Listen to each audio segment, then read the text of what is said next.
When we connect the electric match to the product, we have to plug that into the box. And that box will communicate with my firing remote when it's showtime, and I control everything with the firing remote. The firing system that we use now, it's all wireless. I can set up one of these firing modules anywhere that I want to around the shoot site. And so instead of having a bunch of wires connecting everything together and having to run wires across the road, I can control everything from one remote. I can be as far as 1,500 feet away and control everything from there without any wires. July 4th, it's when families come together and families spend time together, whether if it's here at the ballpark or at another show somewhere else. It's just time for families to come together, and fireworks can bring families joy that they may not get otherwise. And I try to change up every show to make it a little bit different. Thursday is a lot bigger show, so it's going to be completely different. Pretty neat to see how it all really comes together, right? That was our Walter Guthrie who put that together again. Yeah, good job. I know it's in the last 4029's Una Lee live. She had a chance to sit down with both candidates after their rallies. Hey, Una. Hey, Jamie, we're live here at Curran Hall. This is where Democrat Josh Mahoney held off his campaign kickoff event today here in Little Rock, just moments after Senator Tom Cotton held his campaign kickoff event at the Republican headquarters not too far from here. Both candidates focused a lot today on health care. We repealed the hated individual mandate of Obamacare, the beating heart of Obamacare. And that means that 60,000 Arkansans, 60,000 hardworking Arkansans who the government fined last year thousands of dollars for not being able to afford the health insurance that the government made unaffordable in the first place will not be fined this year. We almost got half the people in the state with a pre-existing condition.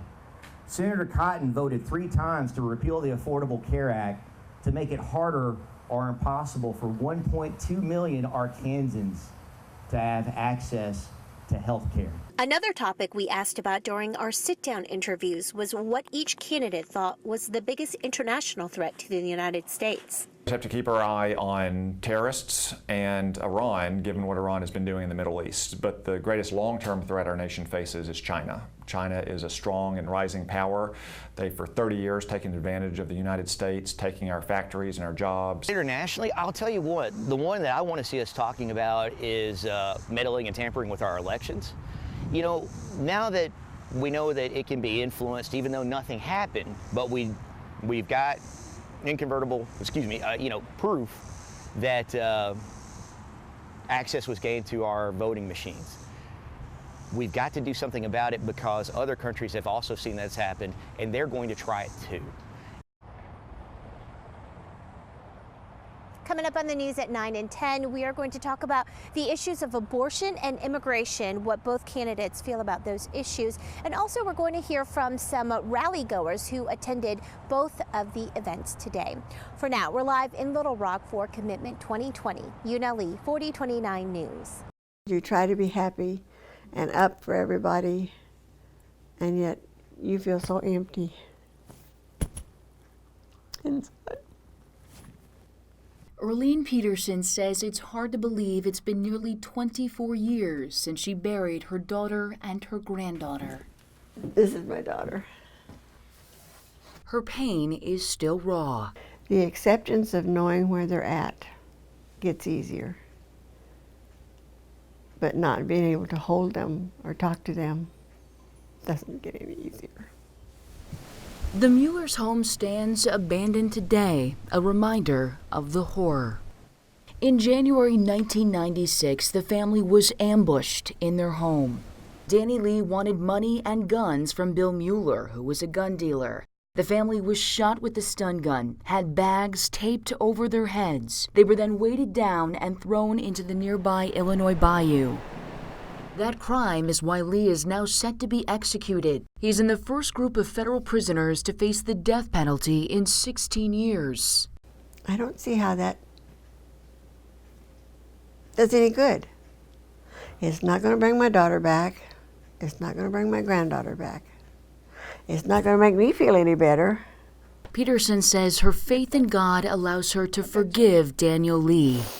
She hasn't spoken to him directly, but says if she did, I would tell him that I had been praying for him and that I have forgiveness for him as far as I'm concerned. I can't do it for anybody else, but I know my Lord would forgive him.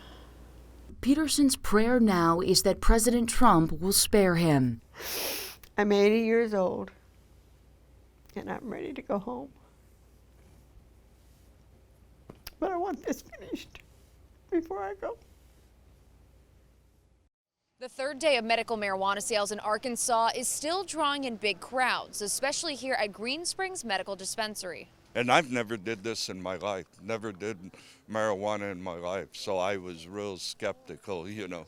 We first met Tom Massey Saturday, waiting in line at Doctor's Orders RX. It's the first dispensary to open in Arkansas and right across town. Much to our surprise, we saw him in another dispensary line today. I got there at 10 in the morning and didn't get waited on until 9 o'clock that night. I've never stood in line for anything in my life, and I was regretting it all the way up to the door, but I just wanted to have that first time experience, and I'm dedicated to Green Springs because they did all the educating to me. An education on different strains and effects. Our crew was not allowed inside the dispensary, but patients described their experience in the new facility. You go in and you fill out a little paperwork in a little waiting room, then they let you back to the bud tenders. They got them all under their station. They'll show you, let you smell them all. It's a good process. While the process inside was quick, some patients still found themselves in line for a while. It's been a long wait. You know, they should make you wait more for opiates than they should for natural leaf that, you know, that helps you. The staff here expects the crowds to die down later this week, but believes that patients will still travel from across the state until more dispensaries open. Reporting from Hot Springs, I'm Jamie Weiss, 4029 News. It was an amazing moment to witness, Craig. There were hundreds of people who were here at the Walton Arts Center and along Dixon Street, as the restaurants and bars along the street were lit up in blue for the candlelight vigil held to honor Officer Stephen Carr and his life as a Fayetteville police officer. It was emotional, powerful. It's amazing to watch the turnout and how many people came out. Hundreds of people standing in unity in a sea of flickering candles, surrounded by the reflection of blue lights. In the last 3 days, this city's put their arms around us as a police department and said, nobody's going to hurt our police department.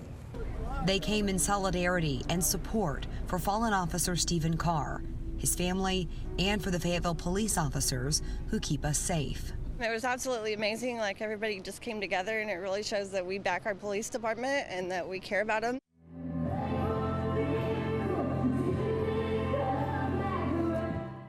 Officer Carr was part of our Dixon Street family.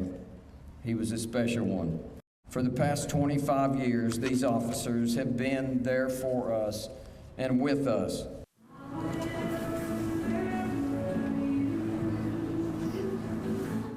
There was sadness and grief, but also gratitude. Because you are our real superheroes, and what you do every day, I don't know how you do it. Thank you so much for everything you do in our community. For people who knew Carr, they say he was kind, loyal, and a dedicated police officer who wanted to help others. It's very emotional. He was a really great guy. He was one that kept us safe. He has a beautiful, infectious smile, a gentle giant. What you see is what you get. And the only thing he really wanted to do is he wanted to serve. He wanted to serve you, and he wanted to make his father proud.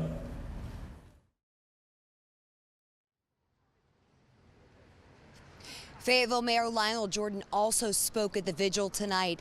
He said that it's times like these that truly test your soul, especially as an elected official. He said when looking out at the crowd, he couldn't be more proud of his community and this city.